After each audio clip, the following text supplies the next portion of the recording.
Talks have collapsed. Humanity leaves and the galaxy begins to fear, reaches its climax when Earth activates the conflict gate, launching 256 quantum-shielded warships simultaneously through artificial wormholes. They emerge directly alongside Devourer forces across Alliance space, unleashing devastating quantum weapons that the machines cannot counter. In 12 hours, humanity transforms from isolated civilization to galactic savior, fundamentally altering the power balance forever. The council chamber of the Galactic Alliance stretched before Ambassador Elena Royce, like a vast cathedral of metal and light. 12 ancient civilizations, represented by beings of various forms and evolutionary paths, filled the tiered seating that curved in a perfect oval.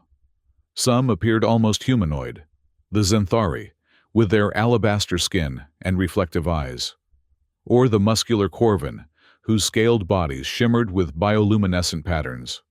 Others defied human classification entirely, the gaseous ethereal, who maintained cohesion in specialized containment fields, or the hive-minded Sakari, whose representatives were actually clusters of smaller organisms functioning as a single consciousness.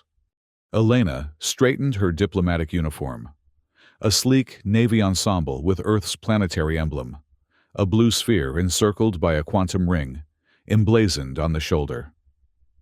At 52, she carried herself with the poise of someone who had navigated countless diplomatic crises, though none as significant as this one.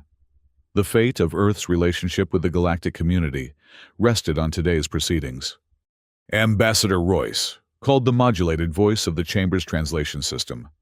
The Council recognizes Earth's delegation. You may approach the speaker's platform.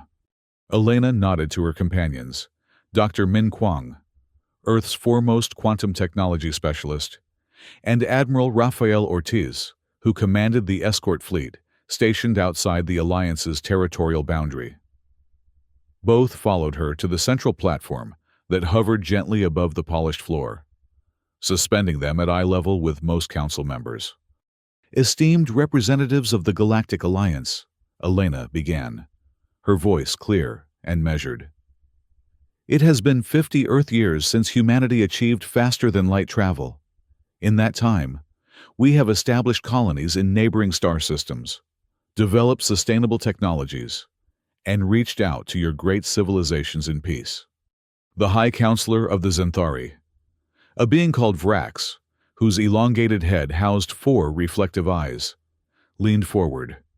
His voice came through the translator with a slight harmonic distortion.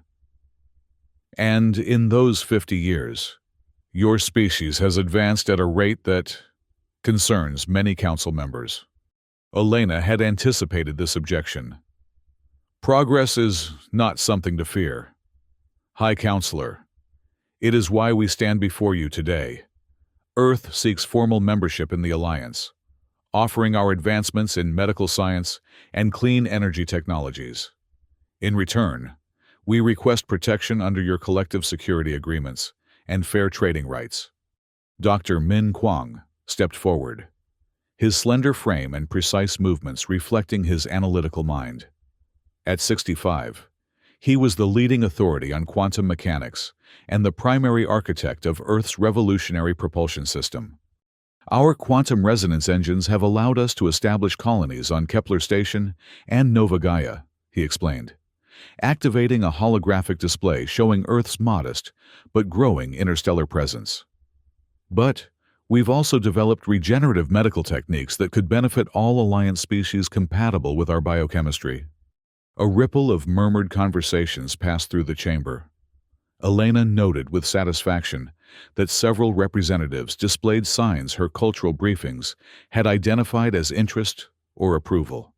Supreme General Corrin of the Corvin military caste rose from his seat, his scaled body reflecting prismatic light.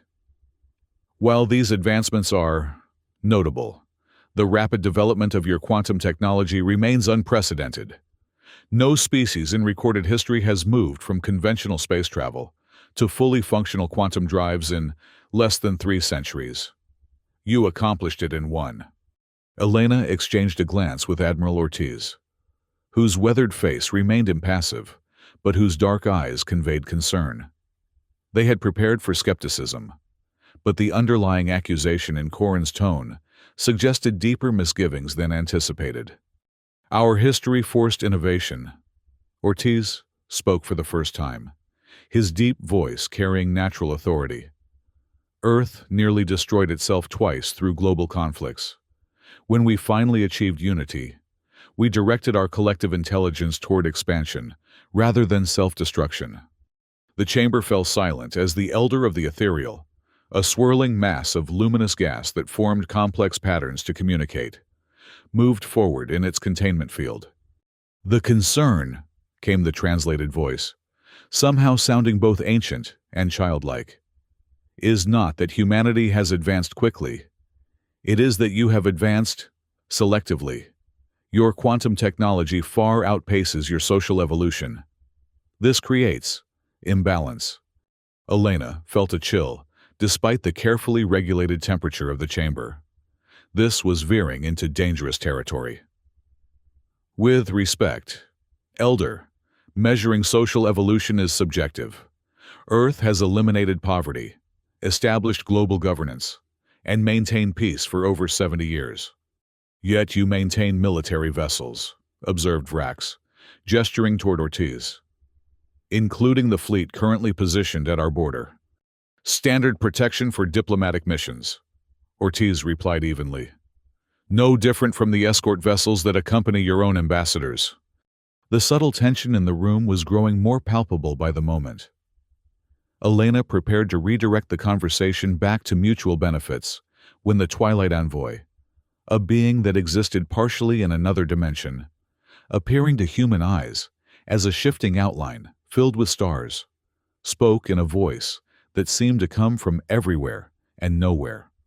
"If Earth truly seeks membership in the benefits of our collective knowledge, there must be an exchange of equals. The Council proposes a gesture of good faith. Share the complete specifications of your quantum drive cores." The request hung in the air like a thunderclap. Elena felt Dr. Kwong stiffen beside her, while Admiral Ortiz's hand instinctively moved toward the communication device on his wrist. This was the one concession Earth had explicitly forbidden its delegation to make. "The quantum core technology is Earth's primary defensive asset," Elena replied carefully. "It shields our planet and colonies from potential threats from beyond known space." Vrax's reflective eyes narrowed. "What threats might these be, Ambassador? The Alliance has maintained peace across 3 spiral arms for millennia." Elena chose her next words with extreme care. "Our scientists have detected anomalous energy signatures from the galactic rim, patterns consistent with artificial intelligence of non-organic origin." A dismissive sound came from General Corin. "The mechanical threat has not been seen in 12,000 years. Your young species relies on outdated historical records." "Or perhaps," interjected the Twilight Envoy, "Earth wishes to maintain technological superiority for other reasons." The implication was clear, and Elena felt the diplomatic ground shifting beneath her feet. She needed to regain control of the narrative. "Earth has brought medical technology that could extend the lifespans of 6 council species by an estimated 30%, she countered. "We've shared our atmospheric reclamation methods freely with colony worlds suffering from industrial contamination. These demonstrate our commitment to the Alliance's principles." "Yet you withhold your most significant advancement," Vrax stated flatly. "The Council cannot accept partial trust. Ambassador Royce, full membership requires complete transparency." Admiral Ortiz stepped forward, his military bearing evident in every movement. "The quantum core technology is non-negotiable. Earth's Security Council has classified it as essential to planetary defense." "Then, perhaps," said General Corin with a flick of his scaled tail, "Earth is not yet ready for Alliance membership." The chamber erupted in multiple conversations, some heated enough that the translation system struggled to keep pace. Elena raised her hand for silence, a human gesture that nevertheless commanded attention. If the condition for membership is surrendering our primary defense technology, then Earth must respectfully withdraw its application, she announced, her voice steady despite the gravity of the moment. We will maintain diplomatic relations and continue cultural exchange programs, but our delegation will be returning to Earth immediately. The Zenthari High Counselor rose to his full height, towering over the platform. Consider carefully, Ambassador. Outside the Alliance, Earth will face isolation. The benefits of our combined knowledge, trade routes, and protection will be unavailable to you. Elena met his four-eyed gaze without flinching. Earth survived in isolation for its entire history before achieving FTL. We will continue to thrive on our own terms. Dr. Kwong activated a small device that sent a coded signal to the Earth vessels, waiting beyond the system's boundary. It was the pre-arranged signal for immediate extraction. "This council session is concluded," announced the ethereal elder. Its gaseous form dimming slightly in what Elena's cultural briefing had identified as disappointment or concern. Earth's delegation will be escorted to their vessels. As they left the platform, Admiral Ortiz leaned close to Elena. "The Security Council will want an immediate briefing. This outcome will trigger Protocol Solitude." Elena nodded grimly. Protocol Solitude, Earth's contingency plan for galactic isolation, would activate a series of measures designed to secure human interests while minimizing dependence on extraterrestrial resources or technology. "Dr. Kwong," she murmured, "your team will need to accelerate the quantum shield expansion." The scientist nodded, his expression grave. "The prototype can be scaled up, but it will require resources we had hoped to acquire through alliance trade." As they walked through the grand corridor, leading to their shuttle, Elena felt the weight of 12 civilizations' disapproval pressing down on her. Yet, she also felt certainty. Earth would not surrender the technology that might one day be its only protection against the threat her scientists had detected, the one the Alliance dismissed as ancient history. The Devourer machines were returning, and Earth would not be defenseless when they arrived. The message reached Kepler Station first. "Earth is no longer pursuing Alliance membership," announced Station Commander Ivanova to her assembled staff. The holographic transmission from Earth's Security Council floated in the center of the command center, its official seal rotating slowly. "Effective immediately. All Kepler personnel will implement Protocol Solitude." Similar messages reached the agricultural colony on Nova Gaia, the mining operations in the asteroid belt of Proxima Centauri, and the research outpost orbiting Tau Ceti. Within 24 hours, every human installation beyond the solar system had begun reconfiguring for increased self-sufficiency. On Nova Gaia, Chief Agronomist Sanjay Patel surveyed the vast hydroponic fields that supplied food to 3 different Alliance worlds. "Shut it down," he ordered reluctantly. "Redirect all growth cycles to human-compatible crops only." The AI systems that managed the precise environmental conditions began systematically altering temperature, humidity, and nutrient flows.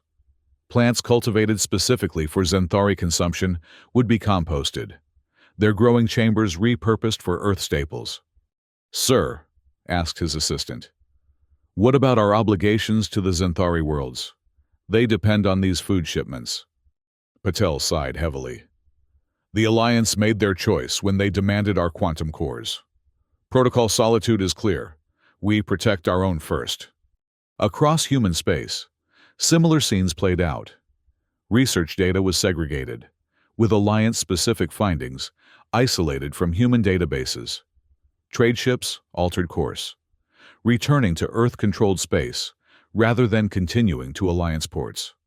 Communications arrays were recalibrated to focus on human frequencies, while maintaining only minimal monitoring of Alliance channels. Earth was pulling back, not in anger, but in self-preservation. 3 days after the failed council meeting, Ambassador Elena Royce stood in the orbital command center above Earth, watching as Admiral Ortiz coordinated the strategic realignment of Earth's defensive fleet. The Perseus squadron has taken position at the heliopause, reported a tactical officer. Quantum signatures are masked as specified in Protocol Solitude. Elena turned to Dr. Min Kwang, who was analyzing data streams from sensors positioned throughout nearby space. How long can we maintain complete isolation? The scientist's fingers danced across holographic controls. Based on current resource projections, Earth and its colonies can function independently for approximately 2 decades without significant hardship, with rationing and accelerated development of alternative supply chains. Perhaps 30 years. And the quantum shield? Dr. Kwang's expression tightened. Current coverage extends to Earth and Luna. Mars will be protected within 3 months. The outer colonies? He shook his head. Without Alliance materials, particularly Corvin crystal matrices, full coverage of all human settlements will take nearly 5 years. Admiral Ortiz joined them, his uniform now bearing the additional insignia that marked him as Supreme Commander of Earth's Defense Forces, a position automatically triggered by Protocol Solitude.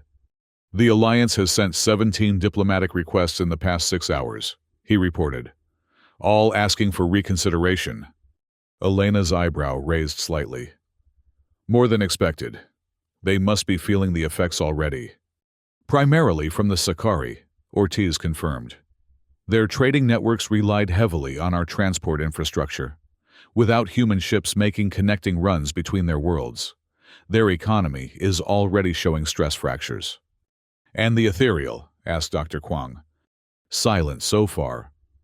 But intelligence suggests their collective perception network has experienced significant degradation. Apparently, our quantum communication techniques were more integrated into their systems than they admitted. Elena moved to the central display table, where a 3-dimensional map of local galactic space glowed with thousands of points of light. Human-controlled areas were highlighted in blue, while Alliance territories shimmered in various shades of amber. The boundary between them, once permeable and crossed by numerous trade and diplomatic routes, now appeared as a stark line. "We didn't want this," she said softly. "But we can't risk our core technology, not with what's coming." Dr. Kwang stepped beside her, his voice equally low. The latest deep space scans confirmed 3 more anomalies matching Devourer signatures. They're still beyond the galactic rim, but their trajectory is constant. "How long?" asked Ortiz. "At current velocity, 8 months until they reach the first Alliance outposts." Elena placed her palm on the table, zooming the display out to show the vast emptiness beyond the galaxy's edge.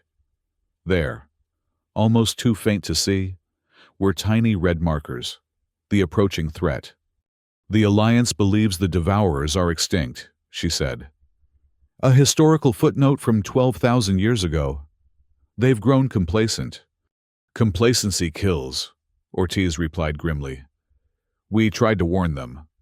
"And now we focus on protecting humanity," Elena concluded. "The Security Council meets in 1 hour. I want updated projections on every scenario. Gentlemen."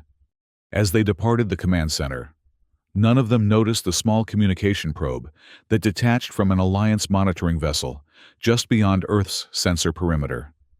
It carried no message, only passive recording equipment designed to observe the suddenly isolated human worlds. The probe belonged to the Xanthari, and its data would flow directly to High Counselor Vrax. The first critical failures in Alliance systems began approximately 8 weeks after Earth's withdrawal. On the Corvin agricultural world of Shenzar Prime, the automated harvesting systems, designed and maintained by human engineers, began shutting down one by one. Without the biometric signatures of their human operators, the fail-safe protocols activated, placing the entire planetary food production network into standby mode. Supreme General Corrin personally led a team of Corvin technicians to restart the systems. They found the machines physically intact, but completely unresponsive to their override commands. "The humans built these with genetic locks," reported his chief technician, frustration evident in his voice. They require actual human DNA to activate the emergency protocols. Corin's scales flushed dark purple with anger. Can we bypass them? Not without risking complete system collapse. The neural networks are interlinked. Force one component, and the others will shut down permanently. The general slammed his scaled fist against the central control panel. How long until food shortages begin? Current stockpiles will last 3 planetary cycles. After that, the technician didn't need to finish. 3 cycles would not be enough time to redesign and rebuild the agricultural infrastructure that had become so thoroughly integrated with human technology over the past decades. Similar crises emerged across Alliance space. The Sakari Trading Confederation discovered that the quantum encryption protecting their financial networks, another human innovation, had begun adaptive cycling without the regular updates from Earth's cybersecurity division. Within days, data corruption spread through their systems, rendering trade calculations unreliable and freezing assets worth trillions in galactic currency. For the ethereal, the consequences were even more profound.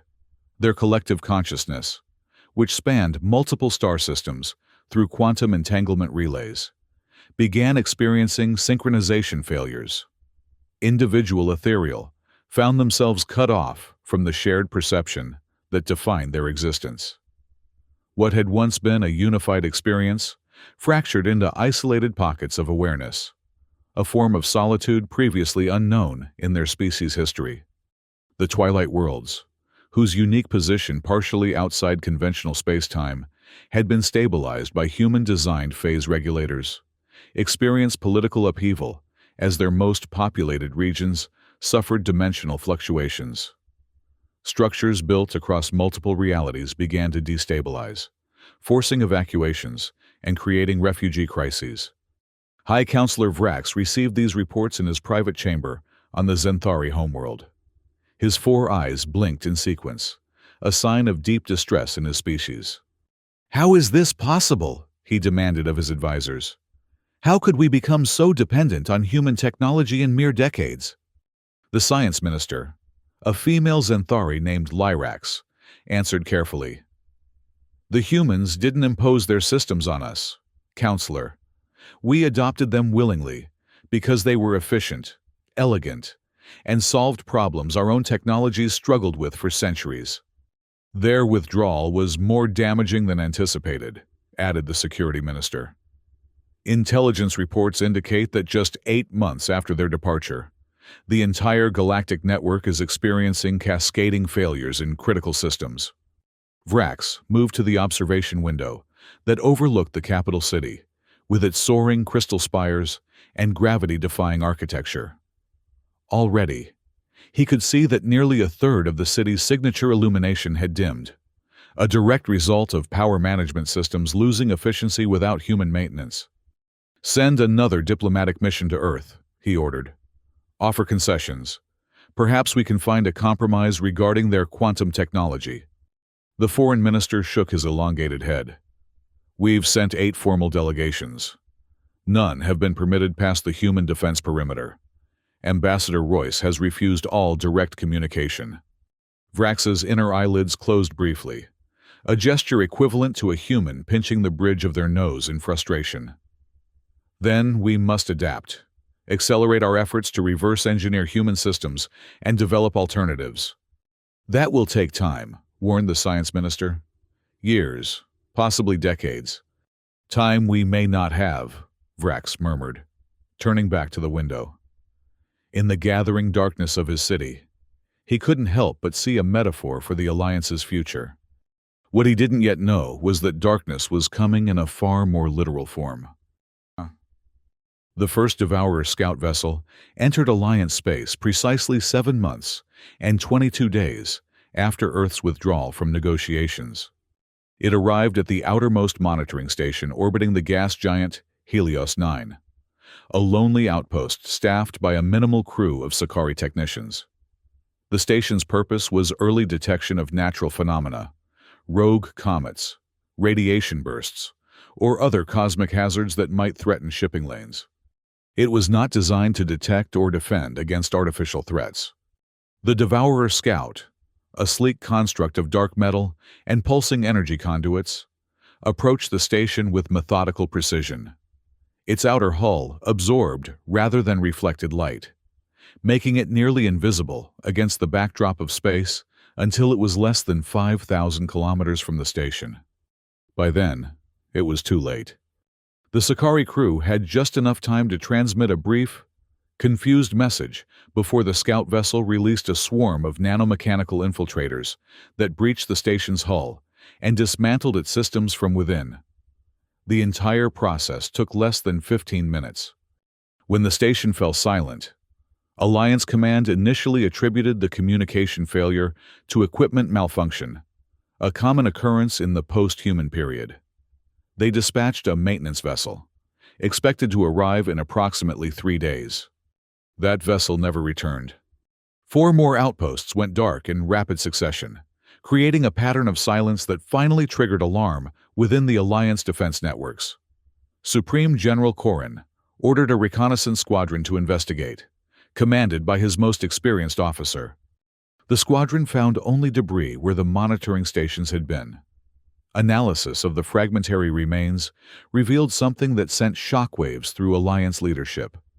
Molecular disassembly patterns, consistent with ancient records of Devourer activity. The threat that humans had warned about, the one dismissed as historical exaggeration, had returned. An emergency session of the Galactic Council convened within hours. The chamber that had once hosted Earth's delegation, now filled with representatives whose faces showed varying degrees of fear and disbelief. The historical accounts were accurate, admitted the ethereal elder, its gaseous form pulsing rapidly with agitation. The Devourers have returned from whatever dark region they retreated to millennia ago. How many? Demanded General Korin, his scales now a pale gray reflecting his species' response to existential threat. The holographic display in the center of the chamber showed the known incursion points, now numbering 13 across the outer rim of Alliance space. Unknown, replied the Twilight Envoy. Our detection capabilities have been compromised since the human withdrawal, but pattern analysis suggests at least 3 primary vessels, each deploying scout formations. High Counselor Vrax leaned forward. And their capabilities. Do they match historical records?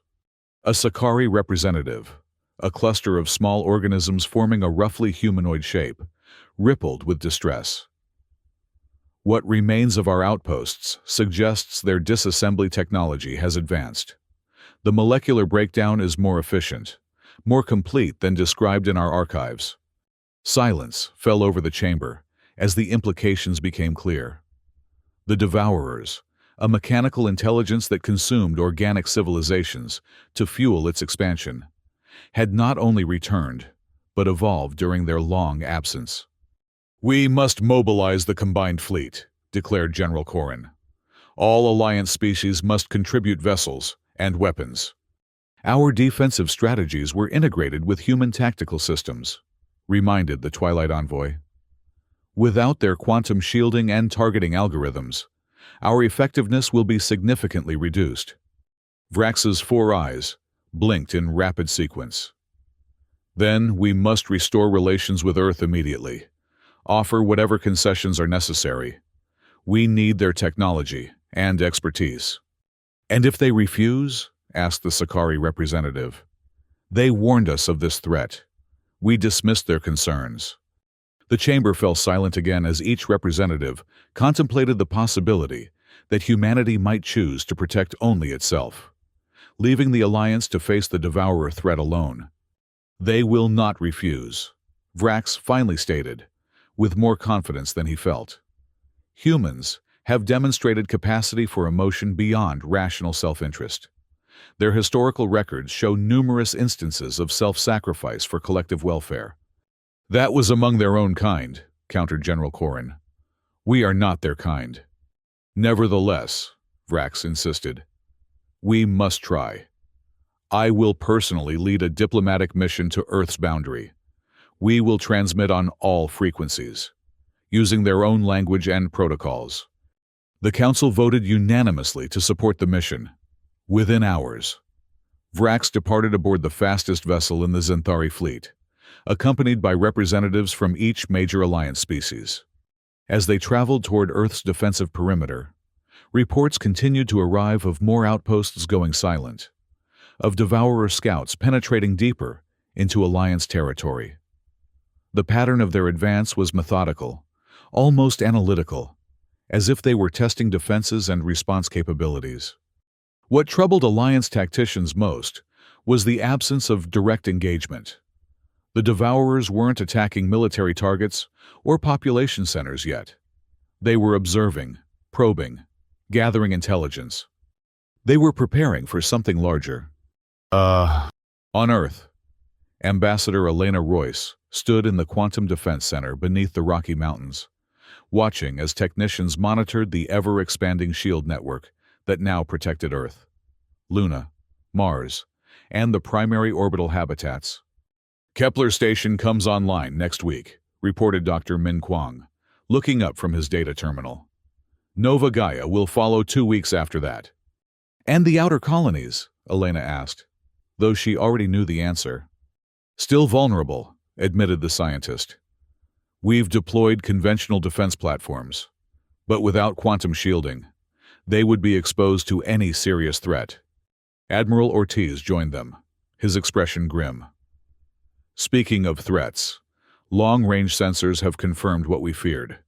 Devourer signatures at multiple points along the Alliance border. Elena felt a chill, despite the carefully regulated temperature of the underground facility. How many? Initial readings suggest 3 capital ships, each deploying approximately 20 scout vessels. Their technology appears to have evolved since the historical encounters. Are they on trajectory toward human space? Ortiz shook his head. Not yet. They're methodically working through Alliance territory, starting with outlying monitoring stations and moving inward. Classic reconnaissance pattern. Have the Alliance forces engaged? Limited attempts. Their defensive formations are disorganized, predictable, given how dependent they'd become on our tactical systems.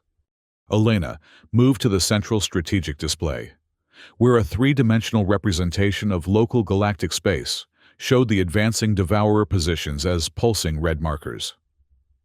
Time estimate until they reach Alliance core worlds. Dr. Kwang consulted his data. At current progression rates, approximately 3 months, less if they accelerate or encounter minimal resistance.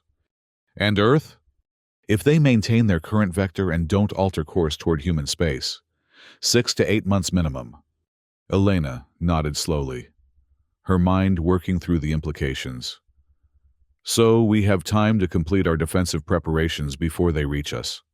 Yes, confirmed Admiral Ortiz, but the Alliance worlds do not. The unspoken question hung in the air between them. Earth could protect itself, pulling back behind its quantum shields while the ancient civilizations of the Alliance faced extinction. It would be the rational choice from a purely strategic perspective. But it wasn't the human choice.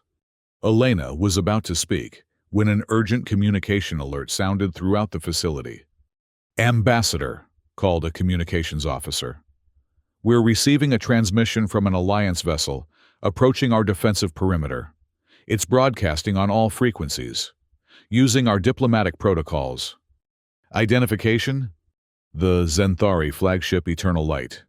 High Counselor Vrax is personally requesting communication. Elena exchanged glances with Ortiz and Kwang. The presence of the Xanthari leader himself, the very being who had led the Council in demanding Earth's quantum technology, spoke to the desperation of their situation. Put it through, she ordered. The central display shifted, replacing the strategic map with the image of High Counselor Vrax. His alabaster skin had taken on a grayish tinge, a sign of extreme stress in his species, and all 4 of his reflective eyes blinked asynchronously. Ambassador Royce, he began. His voice carried through the translator with unusual harmonics that suggested emotional distress. I come seeking urgent discourse regarding mutual survival. Elena kept her expression neutral.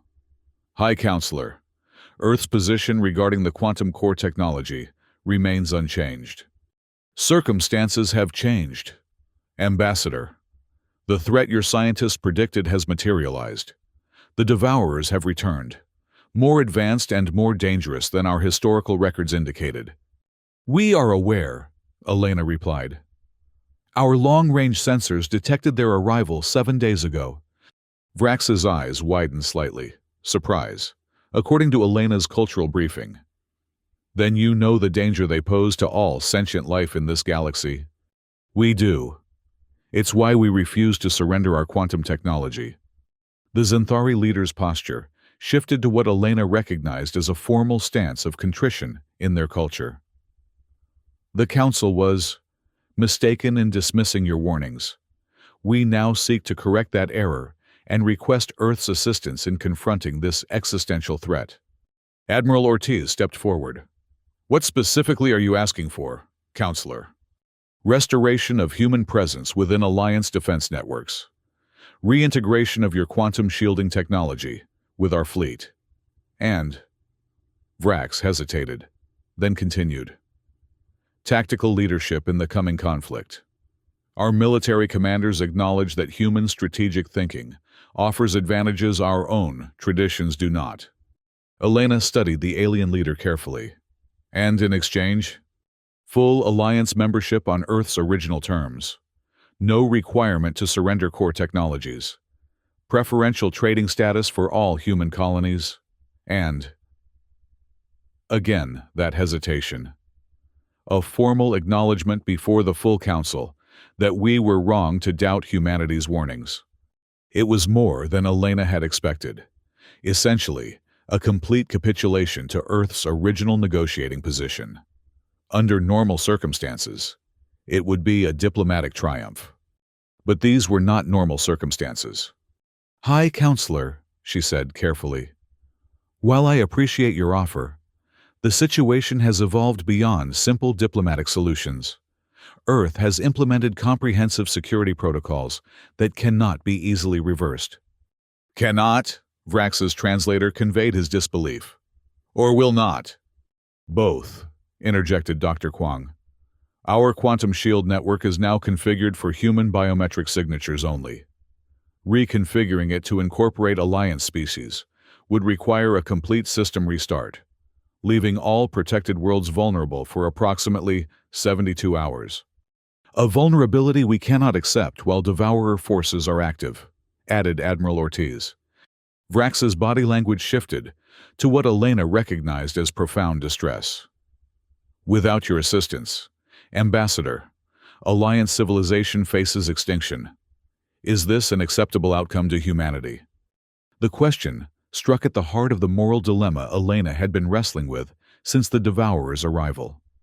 Could Earth justify protecting only itself when it had the capacity to help others? We need time to consider options, she finally replied.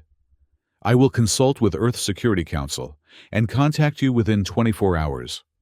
Vrax nodded, the gesture looking stiff and unnatural coming from his non-human physiology. We will await your response, Ambassador. But be aware that time is a resource rapidly diminishing for us all. As the transmission ended, Elena turned to her colleagues. Opinions? Admiral Ortiz spoke first. From a purely military perspective, allowing the Devourers to eliminate the Alliance gives us more time to strengthen our defenses. But it also means they'll absorb all Alliance technology and resources before turning toward Earth. And morally, prompted Elena. The Admiral's weathered face showed the conflict in his thoughts. I took an oath to protect humanity, Ambassador, not the galaxy. Dr. Kwong adjusted his glasses, an anachronistic habit he maintained despite having perfect vision. The scientific perspective is more complex. If we assist the Alliance, we gain valuable combat data on Devourer capabilities without directly exposing human assets. However, any technology we share could potentially be captured and analyzed by the Devourers. So both options carry significant risks, Elena summarized. Yes, agreed Kwong. But there may be a third approach, One that allows us to assist without compromising our security. Elena raised an eyebrow. I'm listening. The conflict gate? The term sent a chill through the room. The conflict gate was Earth's ultimate defensive measure, a massive quantum acceleration ring constructed in the outer solar system. It had never been activated outside of controlled tests, but its purpose was clear: to launch Earth's entire combat fleet simultaneously through artificial wormholes, allowing them to strike at multiple targets across vast distances with perfect synchronization. That's a first-strike weapon, objected Admiral Ortiz. Not a defensive system. Precisely, replied Dr. Kwong. We can position our fleet to eliminate Devourer forces without sharing our technology or placing human worlds at risk. Elena considered the proposal carefully. Using the conflict gate would mean abandoning Earth's policy of isolation in the most dramatic way possible, not as peaceful partners, but as unilateral interventionists. The Security Council will need to vote, she said finally, and we'll need current intelligence on Devourer positions and capabilities. Which means working with Alliance forces, noted Ortiz. Yes, but on our terms. Elena straightened. Decision made. Admiral, prepare a response to High Counselor Vrax.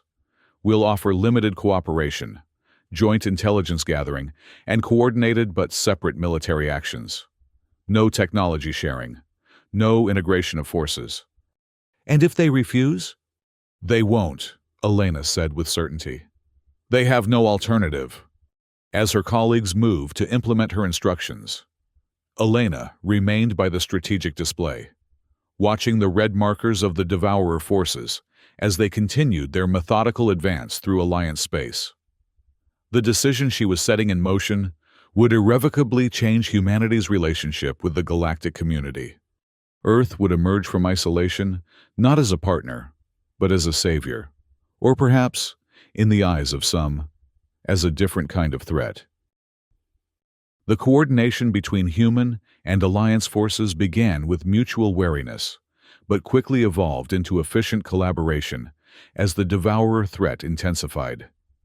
Joint command centers were established at neutral coordinates, where military leaders from both sides could share intelligence without directly exposing their core technologies. Admiral Ortiz personally oversaw the human side of these operations, working closely with Supreme General Corrin of the Corvin and other Alliance commanders. Despite their previous diplomatic tensions, a grudging respect developed between the military professionals. Their primary vessels maintain a structured formation, observed Corrin, studying the holographic display showing Devourer movements. They protect their processing centers at all costs. Ortiz nodded. Classic Hive behavior. The scouts take risks, but the capital ships are conservative. They only advance when they've secured a perimeter. We've lost 23 outposts and 4 colony worlds, reported a Sakari tactical officer, its collective form pulsing with distress. The pattern of consumption is accelerating. The term consumption was grimly accurate. The Devourers didn't simply destroy targets. They systematically disassembled them at the molecular level, converting both organic and inorganic materials into resources for their own expansion. Each successful conquest increased their capabilities and numbers. What's the status of the evacuation corridors? Ortiz asked. Holding for now, replied Corrin. The quantum disruptors your engineers provided have proven effective at creating temporary safe passages. But without the shield technology itself, we can only delay the Devourers, not repel them. This was the compromise Elena had negotiated. Earth would provide limited defensive technologies, specifically designed to be useless if captured, and tactical guidance to help evacuate threatened Alliance worlds. But the core quantum shield technology remained exclusively in human hands. The latest projections suggest the Twilight homeworld will be reached within 15 days, continued the Sakari officer. The ethereal collective nexus in approximately 23 days. Ortiz studied the map grimly. The Devourers were advancing faster than initial estimates, adapting to Alliance defensive measures with disturbing speed. We need to accelerate the timetable, he decided. Tell your evacuation fleets to focus on the most vulnerable populations first. We'll need to concede some territory to secure more lives. General Corrin's scales shifted to a color Ortiz had learned, indicated reluctant agreement. The Council has authorized abandonment of the outer territories if necessary, but the core worlds will fall without a more aggressive strategy, Ortiz finished for him. Their conversation was interrupted by an urgent communication from Earth. The holographic display shifted to show Elena Royce, her expression grave. Admiral, the Security Council has made its decision. The conflict gate has been authorized for activation in 72 hours. Ortiz straightened. Understood, Ambassador. We'll coordinate the Alliance evacuation efforts to create clear engagement zones. There's more, Elena continued. Dr. Kwong has completed analysis of the data we've gathered on Devourer technologies. The results are concerning. How so? Their adaptive capabilities exceed our worst projections. Each engagement provides them with evolutionary data they incorporate into subsequent deployments. If we don't eliminate them completely in the first strike, they'll develop countermeasures to our quantum weapons. The implications were clear. Earth would have one opportunity to use its most advanced technology effectively. After that, the advantage would begin to erode. I understand, Ortiz replied. We'll make it count. As the communication ended, General Corrin turned to the human admiral. This conflict gate. It's the weapon your government refused to acknowledge during negotiations, isn't it? Ortiz met the alien commander's gaze steadily.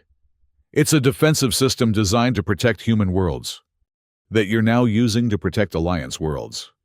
We're using it to eliminate a threat to all sentient life, Ortiz corrected, including humanity.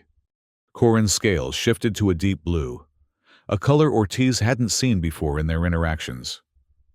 My species has a concept called debt of life. When one being saves another's existence, a bond is formed that transcends ordinary obligations. He paused. If your conflict gate succeeds, the Alliance will owe humanity such a debt. Ortiz wasn't sure how to respond to the unexpected sentiment. Let's focus on making sure it succeeds, General. Meanwhile, across Alliance space, the situation was deteriorating rapidly. The Devourer forces had split into 3 primary battle groups, each targeting a different sector of Allied territory. Their tactics had evolved from reconnaissance to full invasion, with scout vessels now attacking populated worlds, while the capital ships maintained coordination from safe distances. The Alliance military response, even bolstered by human tactical guidance, was increasingly fragmented. Ships that had never trained together struggled to maintain formation discipline. Command structures optimized for ceremonial functions over combat efficiency created delays in critical decision-making. What prevented total collapse was the effectiveness of Earth's quantum disruptors, which created temporary blind spots in Devourer sensory systems. These technologies, deliberately designed to be single-use and impossible to reverse engineer, allowed Alliance evacuation fleets to extract millions of civilians from threatened worlds. But for every population saved, another was lost. The Devourers moved too quickly, struck too precisely, and adapted too effectively for conventional defenses to hold them back for long. 12 hours before the scheduled activation of the conflict gate, High Counselor Vrax transmitted a final message to Earth's leadership.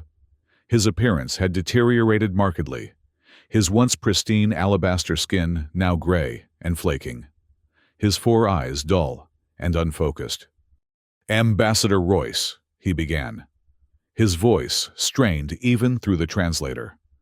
The Alliance Council wishes to convey its formal acknowledgement of error. We were wrong to dismiss humanity's warnings, wrong to demand your core technologies, wrong to underestimate the Devourer threat. Elena watched from the Quantum Defense Center, Dr. Kwong, and several Security Council members beside her. Your evacuation assistance has saved billions of lives, Vrax continued. But billions more remain in jeopardy. Whatever action your conflict gate enables, know that it represents humanity's greatest contribution to galactic civilization, whether that civilization survives or not. His next words came with visible difficulty. We were wrong about humanity. Your species possesses qualities the Alliance had forgotten in its long peace: adaptability, innovation, and most critically, the capacity to prepare for threats beyond immediate perception. The transmission suddenly distorted, static cutting through the image. When it cleared, alarms could be heard in the background of Rax's chamber. They've breached the Zenthari home system, he reported, his calm dignity maintained despite the chaos around him. Our final defensive line has collapsed. If your strike is to succeed, it must come soon. The transmission cut off abruptly, leaving only static. Elena turned to the Security Council members present. Accelerate the conflict gate activation. We launch in 6 hours, not 12. The fleet isn't fully positioned, objected one counselor. They'll have to adapt, Elena replied firmly. We've run out of time. In the solar system's outer reaches, the massive quantum acceleration ring that comprised the conflict gate hummed with building energy. Never before activated at full capacity, the structure represented humanity's ultimate expression of both defensive caution and offensive capability. Admiral Ortiz had returned from the Joint Command Center to personally oversee the operation from the control ship positioned at the gate's nexus. Earth's most advanced combat vessels, 256 quantum-shielded destroyers, cruisers, and carriers, had arranged themselves in precise formation around the ring's circumference. Final systems check complete, reported his executive officer. All vessels report ready status. Quantum cores synchronized and operating at optimal parameters. Ortiz opened a channel to the entire fleet. This is Admiral Ortiz. In 6 hours, humanity will engage in its first interstellar conflict. Our mission is clear: eliminate the Devourer threat completely. These machines have already consumed multiple Alliance worlds and will not distinguish between alien and human targets if allowed to continue their advance. He paused, knowing his next words would be recorded in human history, whatever the outcome. We fight today not just for Earth, but for all sentient life in this galaxy. The Alliance may have doubted our intentions and our warnings, but we will not abandon them to extinction. That is not our way. Across space, on vessels ranging from massive dreadnoughts to nimble attack craft, human crews made final preparations. Weapons were charged, shields calibrated, targeting systems aligned. Unlike the Alliance forces with their millennia of ceremonial tradition, but limited combat experience, Earth's fleet was designed from inception for one purpose: to fight and win against existential threats. In the Quantum Defense Center on Earth, Dr. Min Kwang monitored the energy buildup in the conflict gate with growing concern. The power curve is exceeding projected parameters, he reported to Elena. The spatial distortions will be significantly stronger than our models predicted. Can the fleet compensate? She asked.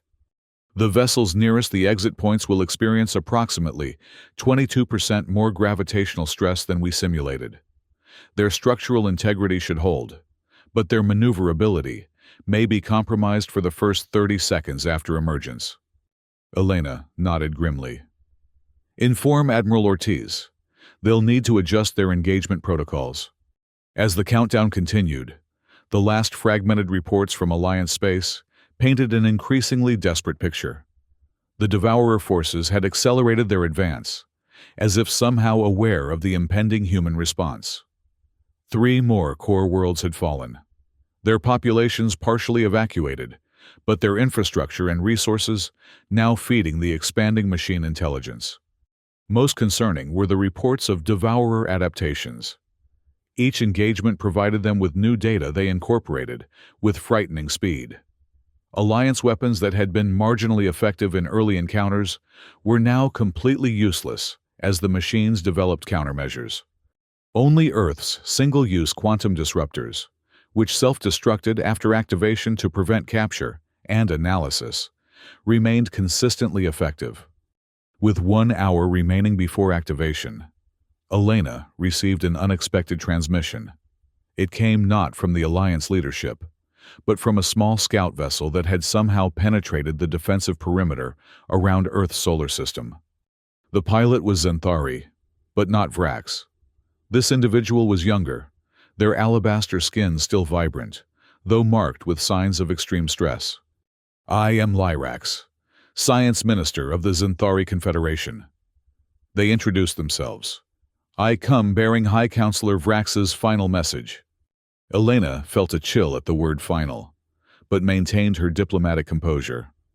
"I'm listening, Minister." "The Xanthari homeworld has fallen," Lyrax reported, emotion evident even through the translator. High Counselor Vrax remained with the Planetary Defense Force to ensure maximum civilian evacuation. Before the end, he recorded this for humanity. The image shifted to show Vrax, now wearing battle armor that covered most of his body. Behind him, explosions illuminated a once beautiful cityscape, now largely in ruins. "Ambassador Royce," he began, his voice steady despite the chaos around him. "If you receive this, know that the Devourers have evolved beyond our capacity to resist. They have assimilated Alliance defensive technologies and developed countermeasures to all but your quantum-based weapons." He paused as a particularly violent explosion shook the chamber he was in. "My final analysis as High Counselor is this. We were wrong about humanity. Your species' paranoia, what we dismissed as primitive caution, was in fact evolutionary wisdom. Your unwillingness to share your quantum technology wasn't selfishness, but foresight." Another explosion, closer this time. Vrax continued with increased urgency. "The Alliance's long peace made us complacent. We forgot that existence is inherently competitive. We judged humanity's military preparation as aggression rather than prudence." He looked directly into the recording device, his 4 eyes focusing with intensity. "My final counsel to my people and to all Alliance species is this: follow humanity's lead. They understand something we have forgotten, that survival requires both cooperation and strength." The transmission destabilized briefly before returning, now showing Vrax in a different location, moving through what appeared to be an underground passage. "One final observation. Ambassador, the Devourers are targeting our communication and coordination systems with unusual priority. They seem to fear our unified response more than our weapons. Perhaps there is tactical significance in this that your military strategists can exploit." The image suddenly filled with blinding light, then went dark. Minister Lyrax's face returned to the screen. "That was the last transmission from our homeworld. High Counselor Vrax and the Defense Force were lost moments later." Elena bowed her head briefly in respect. Despite their diplomatic conflicts, Vrax had shown true leadership in the final crisis. "Minister Lyrax, Earth's conflict gate activates in less than 1 hour. Our fleet will engage the Devourer forces with everything we have. What is the status of Alliance evacuation efforts?" "Approximately 30% of core world populations have been relocated to designated safe zones," Lyrax replied. "But our remaining military vessels are struggling to maintain evacuation corridors. Without your quantum disruptors, we cannot hold the Devourers back much longer." Elena made a rapid decision. "Transmit the coordinates of your primary evacuation routes. We'll ensure our first strike creates a buffer zone around those corridors." "Thank you, Ambassador." Lyrax hesitated, then added, "May I observe your conflict gate activation? As Science Minister, I should document this moment, whatever the outcome." Elena considered the request. Protocol Solitude would normally forbid any alien presence during such a sensitive military operation. But circumstances had changed dramatically. "Permission granted. Minister, a escort vessel will guide you to a safe observation position." As the final minutes counted down, humanity prepared to emerge from isolation, not through diplomatic channels or careful negotiation, but through decisive military action. The fleet that would soon deploy represented Earth's ultimate expression of defensive capability, now repurposed for the protection of all sentient life in the galaxy.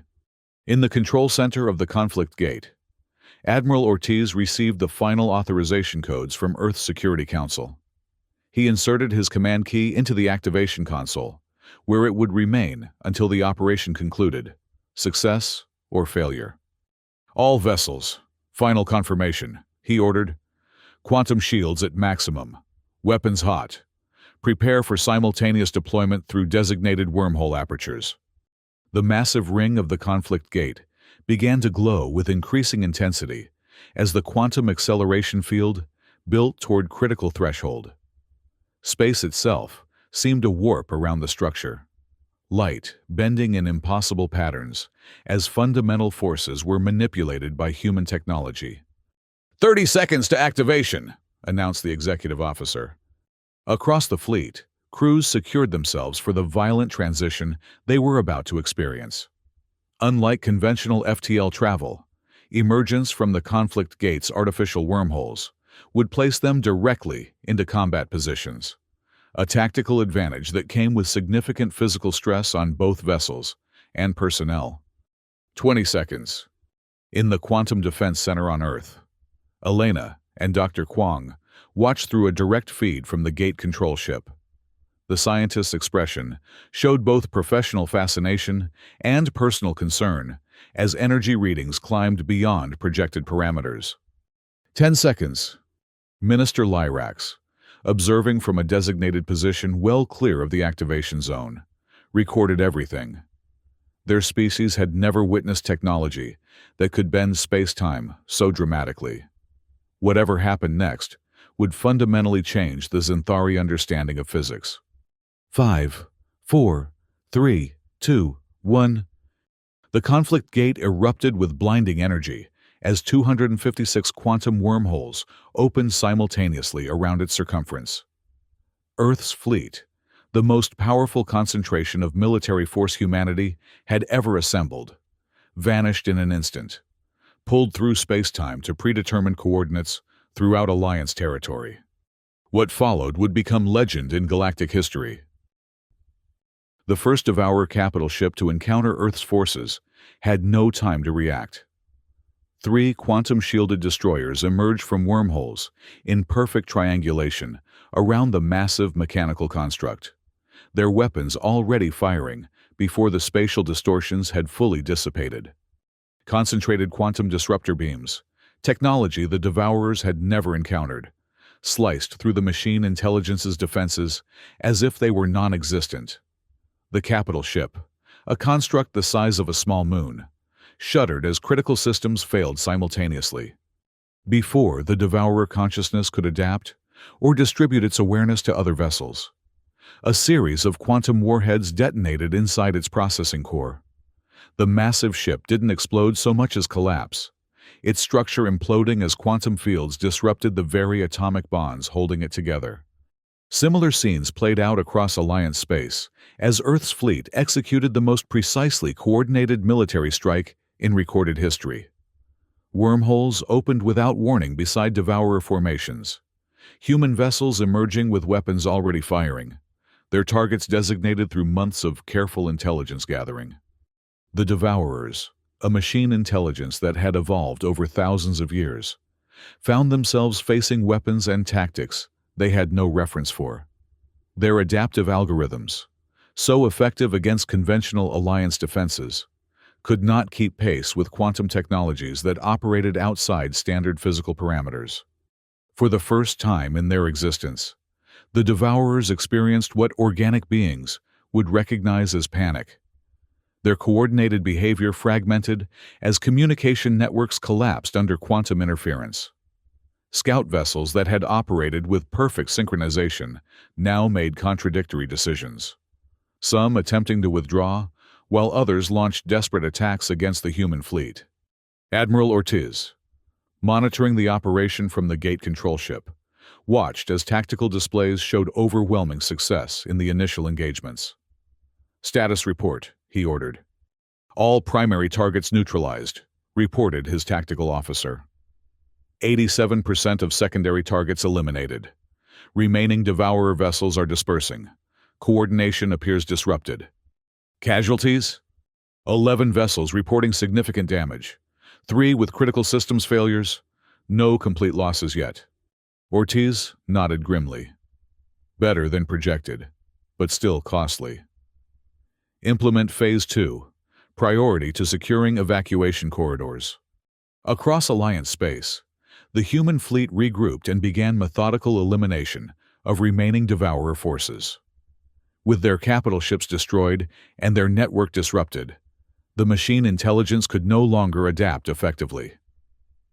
Individual scout vessels fought with decreasing coordination, making them vulnerable to even conventional Alliance weapons.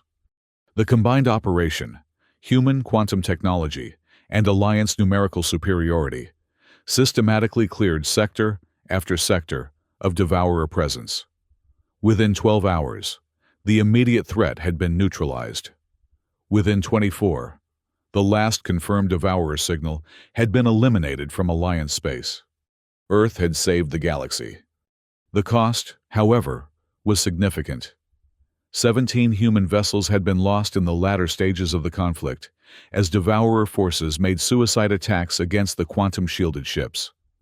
Over 5,000 human personnel had perished, a small number compared to Alliance casualties, but the largest military loss in Earth's unified history.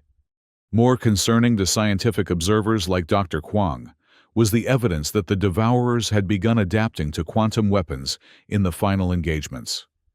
Had the conflict continued much longer, their effectiveness would have diminished dramatically.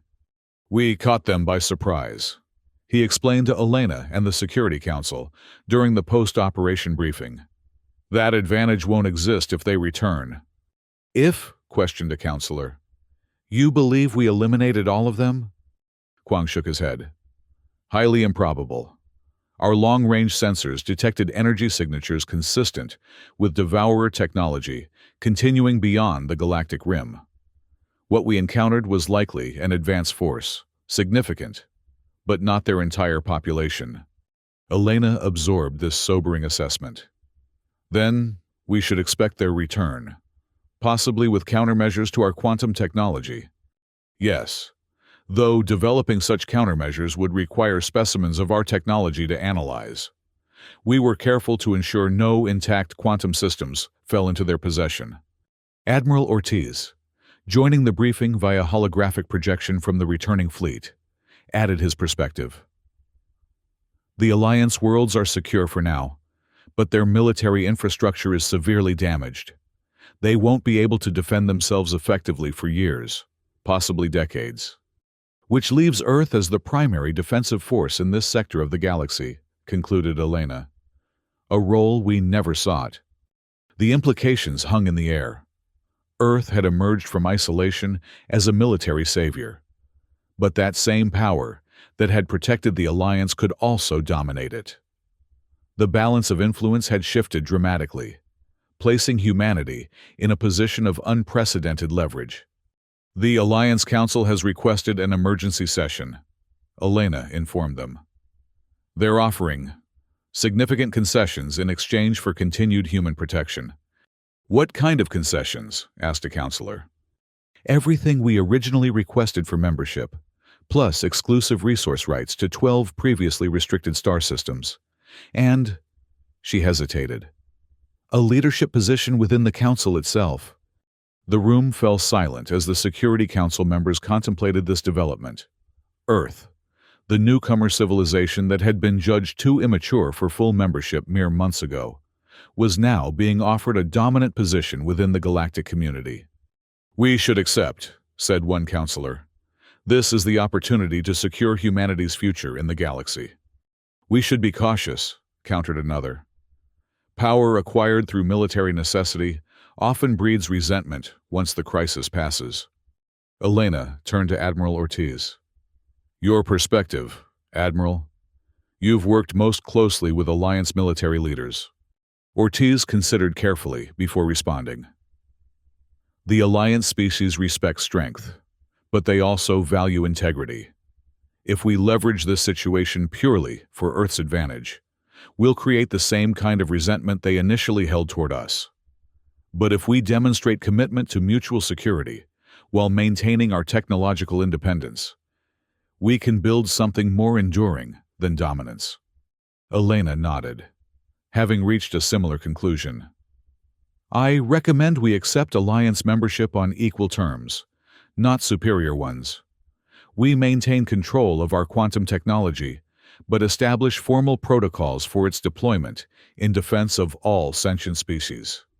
We accept resource rights only to systems necessary for expanding our defensive capabilities.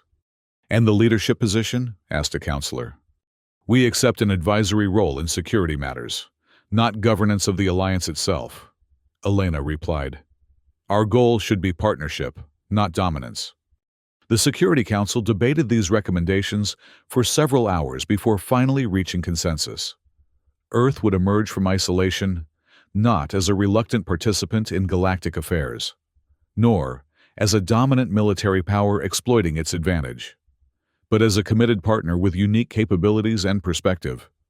3 days later, Ambassador Elena Royce stood once again in the Council chamber of the Galactic Alliance. Unlike her previous appearance, the tiered seating now held representatives from only 9 civilizations. 3 had lost their homeworlds entirely to the Devourer assault. Minister Lyrax, now serving as acting High Counselor of the Xanthari, called the session to order. The Alliance Council recognizes Earth's delegation and expresses its profound gratitude for humanity's decisive action against the Devourer threat. Elena stepped onto the speaker's platform, accompanied by Dr. Min Kwang and Admiral Ortiz, the same team that had faced the Council's skepticism months earlier. The Alliance and humanity stand at a pivotal moment, she began. Recent events have demonstrated that isolation serves neither of our interests. The Devourers were defeated through combined effort, human technology, and Alliance determination. She paused, making eye contact with representatives from each surviving civilization. Earth accepts membership in the Galactic Alliance as an equal partner. We will maintain independent control of our quantum technology, but commit to its deployment for the defense of all sentient life against external threats. A murmur of approval passed through the chamber, very different from the skeptical whispers that had greeted her initial proposal. We propose the establishment of a joint defense initiative, continued Admiral Ortiz. A collaborative framework that respects the sovereignty of all member species, while providing coordinated response to existential dangers. And we offer our scientific expertise to assist in rebuilding efforts, added Dr. Kwang. While maintaining appropriate technological boundaries, we can help accelerate recovery of damaged systems and worlds. The Council deliberations that followed were notably different from the confrontational exchanges of the previous meeting. Where there had been suspicion, there was now cautious respect. Where there had been demands, there were now requests for collaboration. Earth's emergence from isolation had transformed not only its own position in the galactic community, but the nature of the Alliance itself. The ancient civilizations, humbled by near extinction, showed new willingness to question traditions and adapt to changing circumstances, qualities they had previously dismissed as human unpredictability. As the formal articles of membership were finalized, Elena found herself standing beside Minister Lyrax in a quiet anteroom of the Council chamber. High Counselor Vrax's final message has been shared throughout Alliance space, Lyrax told her. His acknowledgement of error and recognition of human foresight has changed perspectives considerably. Elena nodded. Tragedy often clarifies what prosperity obscures. Indeed. The Xanthari's 4 eyes blinked in sequence, a gesture Elena now recognized as thoughtful consideration. My species has a concept called renewal through challenge. The idea that only through facing existential threats do civilizations evolve beyond comfortable stagnation. Earth has a similar concept, Elena replied. Necessity is the mother of invention. "The necessity before us now is considerable," observed Lyrax. "The Devourers will return, likely stronger and better prepared." "Yes, but they'll face a galaxy that's also stronger and better prepared." Elena's expression showed the determination that had carried her through the diplomatic crisis and military response. Not as separate civilizations with individual defenses, but as an alliance in truth as well as name. Outside the council chamber, visible through a vast viewport, Earth's quantum-shielded vessels patrolled alongside the remaining alliance ships. The combined fleet, still bearing battle damage from the recent conflict, represented the beginning of a new defensive strategy for the galaxy. And at the edge of the solar system, the conflict gate remained ready, not just as Earth's ultimate defensive measure, but as the shield for all sentient life against the darkness beyond the galactic rim. In the command center of the foremost human vessel, Admiral Ortiz watched as the newly integrated defensive formations conducted their first joint exercises. There was awkwardness in the maneuvers, cultural differences in tactical approaches that would take time to harmonize. But there was also unmistakable potential. In Dr. Kwong's laboratory beneath Earth's Rocky Mountains, new quantum equations filled holographic displays as his team worked to predict devourer adaptations and develop countermeasures before they were needed. The challenge energized the scientists, pushing their theoretical understanding beyond conventional boundaries. And in Ambassador Royce's eyes, as she finalized Earth's membership in the Alliance, there was a complex mixture of emotions: determination to protect humanity, commitment to broader principles of sentient cooperation, and a certain regret for the price that had been paid to reach this point. Earth had emerged from isolation not as the naive newcomer the Alliance had initially dismissed, nor as the vengeful power that might have abandoned former critics to their fate, but as something more complex and ultimately more powerful. A civilization that understood both the necessity of strength and the wisdom of cooperation.